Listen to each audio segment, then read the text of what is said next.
Привет, друзья! Сегодня приготовим банановый хлеб, но с рождественской ноткой.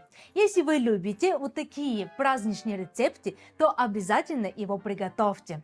Поставьте лайк, если вам понравится данный рецепт.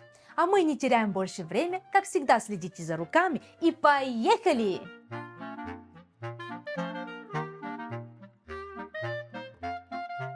Первое, с чего мы начинаем, это, конечно же, с наших яиц. Разбиваем яйца и отправляем их в миску.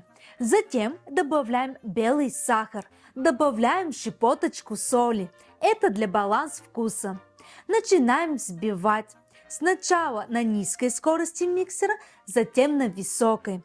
Взбиваем до получения пышной и однородной массы. Когда смесь посветлела и увеличилась в объеме, она готова и можно переходить к следующему этапу. Для бананового хлеба нам нужны хорошие спелые бананы. Они должны быть очень-очень мягкие, чтобы мы могли их очень легко разминуть с вилкой, ну или с блендера. Но лично мне нравится с вилкой, когда попадаются более такие маленькие большие кусочки банана.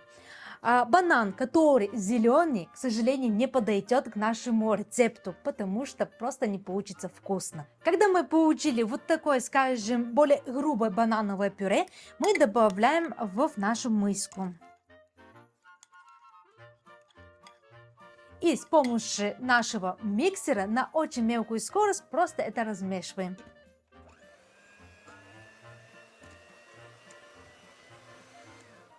Когда мы и с этим этапом справились, то пора добавлять более основные продукты.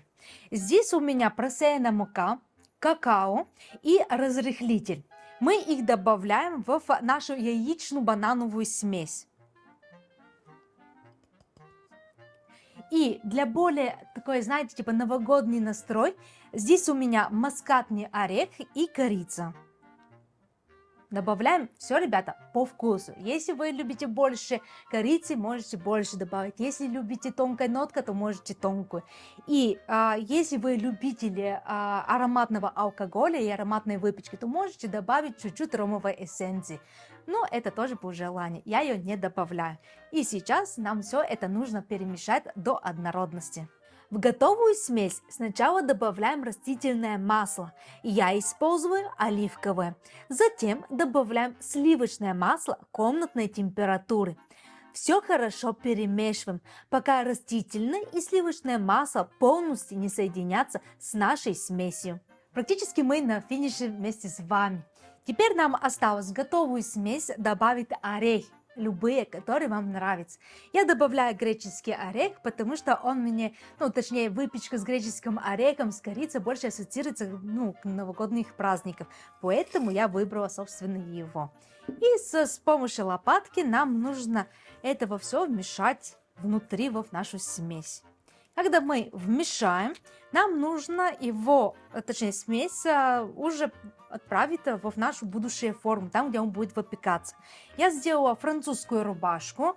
Это такой метод, при котором мы обмазываем сначала все стенки и дно нашей форме со сливочного масла, а потом просто посыпаем мукой и равномерно ее распределяем. Таким способом стопроцентная гарантия, что наш кекс выйдет с первого раза. И отправляем все это наше богатство в форме.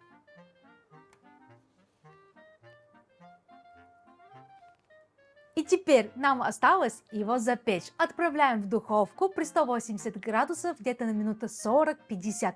Все, ребята, зависит от вашей духовки. Увидимся с вами чуть позже.